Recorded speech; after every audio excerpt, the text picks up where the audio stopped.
एक छोटी मोटी जो अगर मुझे लाभ होना चाहिए था, तो उसमें जो समृद्ध किसान हैं हमारे प्रदेश में, वो पश्चिमी उत्तर प्रदेश में हैं। और पश्चिमी उत्तर प्रदेश में जो किसानों के ठेकेदार हैं, वहां मैं नहीं हूं, वहां चौधरी चरण सिंह का परिवार है, वहां ऑलरेडी उन्होंने उनको कब्जे में कर रखा है। तो मैं क्या करूं, मैं पंजाब में हूं नहीं, मेरी कोई पार्टी पंजाब में नहीं है, मेरी पार्टी हरियाणा में नहीं है, तो मैं इसमें क्यों जाऊं, मुझे कोई पॉलिटिकल डिविडेंड तो मिल नहीं रहा है। तो ये सारी बातें जो हैं ये वो मान सकते हैं। इस वजह से मुझे ये लगता है कि अगर आप ये मान रहे हैं कि अखिलेश यादव या ममता बनर्जी अगर नहीं आ रहे हैं इस किसान आंदोलन को समर्थन करने के लिए, तो क्या ये नेता लोग शुद्ध स्वार्थी हैं? उनको कोई लार्जर इशू से मोदी को कैसे उतारा जाए सत्ता से, इससे उनको कोई लेना देना नहीं है। वो अपना अपना कुनबा बचा रही हैं। और ममता जैसे वहां अपना बंगाल में देख रही हैं, उसी प्रकार से यहां पर बंगाल में कुछ इस तरह के जमींदार तो है नहीं। बंगाल में कितने मार्जिनल फार्मर्स हैं वहां पर मैक्सिमम। तो बंगाल में या बिहार में या उत्तर प्रदेश का पश्चिमी इलाका छोड़ दीजिए, तो ये लोग इसलिए नहीं आ रहे हैं किसान के समर्थन में। और जब अपोजिशन नहीं आ रहा है तो लोग कह रहे हैं कि ये कांग्रेस और आम आदमी पार्टी का ये पूरा पॉलिटिक्स है। तो अगर मान लीजिए कि अगर कांग्रेस का ही और आम आदमी पार्टी का है, तो पंजाब में कितनी सीटें हैं कि कांग्रेस और आम आदमी पार्टी पंजाब की ये 12-14 सीटों के लिए इतना बड़ा मूवमेंट खड़ा किए हुए है? ऐसा नहीं हो सकता है, ऐसा हमें नहीं लगता है। और रही ममता बनर्जी और तमाम विपक्षी पार्टियों का, देखिए पिछली बार जो किसान आंदोलन हुआ था उनमें भी उन पार्टियों की सहभागिता बहुत कम थी। बहुत बाद में उन लोगों ने अपना बयान जारी किया या अपनी फिजिकल वहां उपस्थित होकर उन्होंने अपनी बात कही। अब रही बात, अभी तो ये आंदोलन या प्रदर्शन शुरू हुए अभी 2 से 4 दिन हुए हैं। ऐसी स्थिति में अभी यह मान लेना कि विपक्षी पार्टियां इसके साथ खड़ी नहीं है, ये ठीक नहीं है। अभी देखिए अभी क्या होता है। और अगर इस बात को मान भी लिया जाए कि कांग्रेस से प्रायोजित है या आम आदमी पार्टी से प्रायोजित है, तो है तो किसान ही, है तो इस देश के नागरिक ही।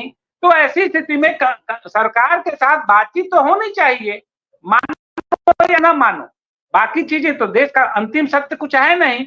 लेकिन मैं एक बात को ये मानता हूं कि अगर किसान के साथ कांग्रेस सरकार की, मोदी सरकार की बातचीत होती है तो कोई ना कोई रास्ता निकलेगा। और किसानों को भी ज्यादा रिजिड होने की जरूरत नहीं है, उसको भी एक फ्लेक्सिबल माहौल में बातचीत करनी चाहिए।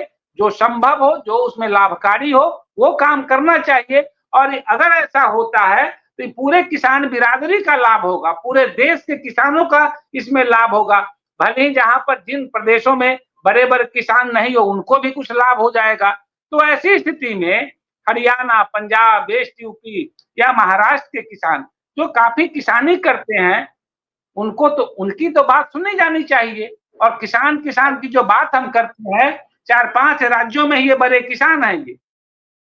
आपको ये लगता है कि कांग्रेस अगर ये सोचे कि ये चलिए ये किसान हैं, वो कांग्रेस के भी हो सकते हैं, भाजपा के भी हो सकते हैं, तो क्या कांग्रेस पार्टी और आम आदमी पार्टी ये सोच रही है कि ये अगर एस्केलेट करती है तो खाली ये किसान तक नहीं रहेगा, ये फिर जन आंदोलन के रूप में कन्वर्ट हो सकता है और पूरे देश का हमको समर्थन मिल सकता है इस मुद्दे पर? एक तो ये तरीका हो सकता है। दूसरा, क्या विपक्षी पार्टियां और किसान के वो नेता जो अभी तक किसानों को लीड कर रहे थे पिछले आंदोलन में, वो भी क्या इंतजार कर रहे हैं कि ये आंदोलन कौन सा रुख अख्तियार करता है? अगर यह आंदोलन बड़ा दिख रहा है और मीडिया का उसको समर्थन मिल रहा है, लोगों तक यह मूवमेंट पहुंच रहा है, तो वो समय का इंतजार कर रहे हैं कि जैसे ही एस्केलेट करेगा हम इंटर कर जाएंगे। देखिए थोड़ा सा इंतजार करने की जरूरत है, क्योंकि 16-17 तारीख को ये राहुल गांधी का जो रोड मैप बना था, उसमें उत्तर प्रदेश में उनकी जो न्याय यात्रा चल रही है, वो उत्तर प्रदेश में 16-17 तारीख को जाना था उसमें। हालांकि एक बात और है कि उनका 11-12 दिन का उत्तर प्रदेश में उनकी यात्रा थी, और शायद वो उसमें कम किया गया, कुछ शॉर्टेज किए कि कुछ मैप को बदला है उन लोगों ने, 6-7 दिन का ही रखा है। इसको थोड़ा इंतजार करिए। अभी इंतजार ये है कि जब उत्तर प्रदेश में राहुल की न्याय यात्रा घुसेगी, उसके बाद का माहौल क्या होता है, ये परखने की चीज है। लेकिन फिर मैं ये बता रहा हूं कि जो भी किसान नेता अभी धरना प्रदर्शन पर बैठे हुए हैं, जो उनकी मांगे हैं, जाहिर सी बात है कि सरकार के साथ उनका डायलॉग होना चाहिए और इसमें राजनीति नहीं होनी चाहिए। वो किसान के साथ अगर राजनीति अगर बीच में आती है तो किसानों का यह जो पूरा प्रयास है यह भी बेकार जाएगा, ये पूरा का पूरा बेकार चला जाएगा। अगर किसान के रूप में अगर ये पॉलिटिशियन भी बैठे हुए हैं तो इससे भी हानि किसानों का ही होना है। क्योंकि देखिए, मोदी सरकार को अगर मान लीजिए किसानों की बात को मानना हो तो ये 4 साल पहले भी मान सकती थी, 5 साल पहले भी मान सकती थी। वो नहीं मान रही है।